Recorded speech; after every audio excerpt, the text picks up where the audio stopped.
I don't know if this is going to work yet, but we're going to use a Honda ECU to tune this Kawasaki. Let's check out the setup.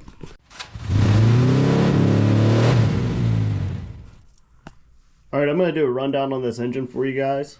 So, starting from the top down to the bottom, we got this bike. It started out as a 188, now it's a 206.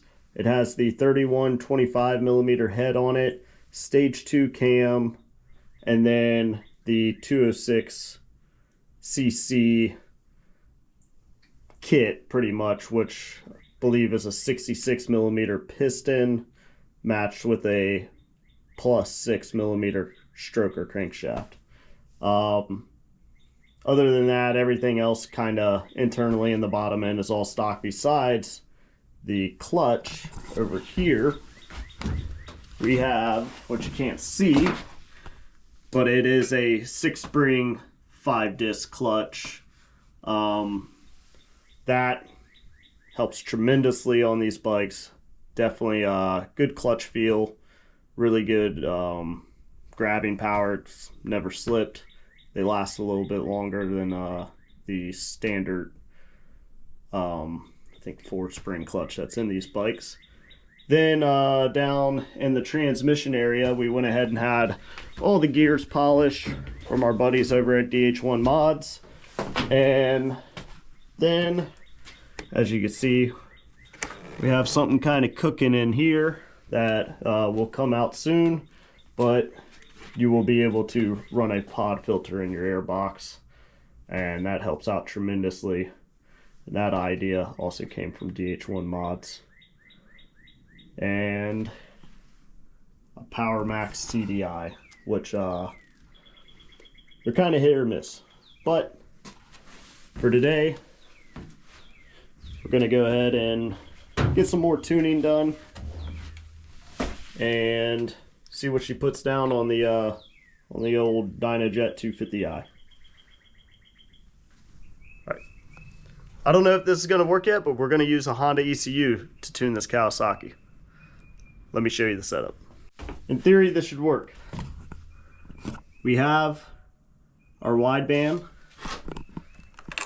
going to our single channel module here. 4-pin plug, only using 3 wire. Going down to a Honda ECU. I'm going to plug this power supply in. Let's see what we get. Oh, and she's powered up. Alright, now the magic question. I have no clue if this is going to work.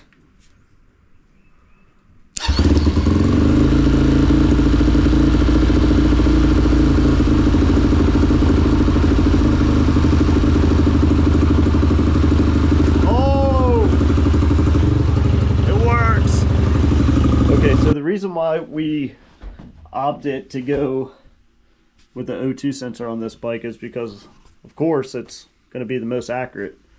We were having a little bit of issues with the smart carb.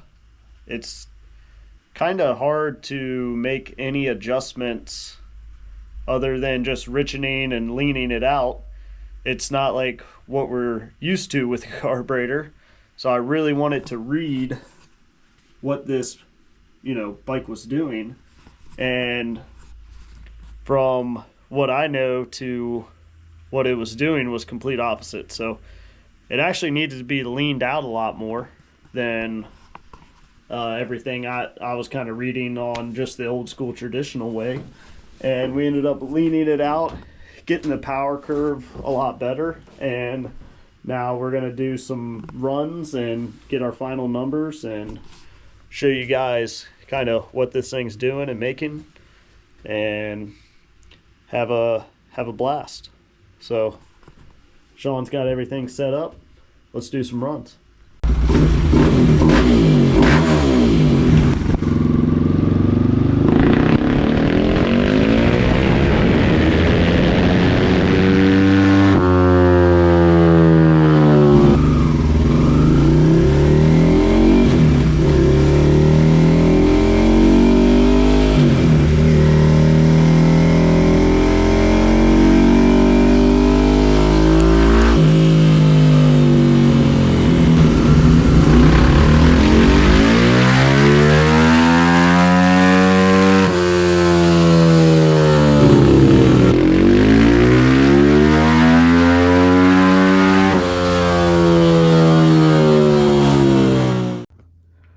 right, so here's our final numbers. This is what we got. About mid 21.5 range on the horsepower at, we'll say 9,000 RPM. And then our torque, we're in probably 13.5 range at, we'll say, around 7,000 RPM. And initially we had a lot of issues down low. The graph was going all crazy. We were able to clean that up as much as we could with the adjustments we had. And this is our final graph here. This bike should feel really good out on the track. The torque kind of jumps up pretty good, so should feel pretty good coming out of corner. And that concludes this video. Thanks for watching, guys.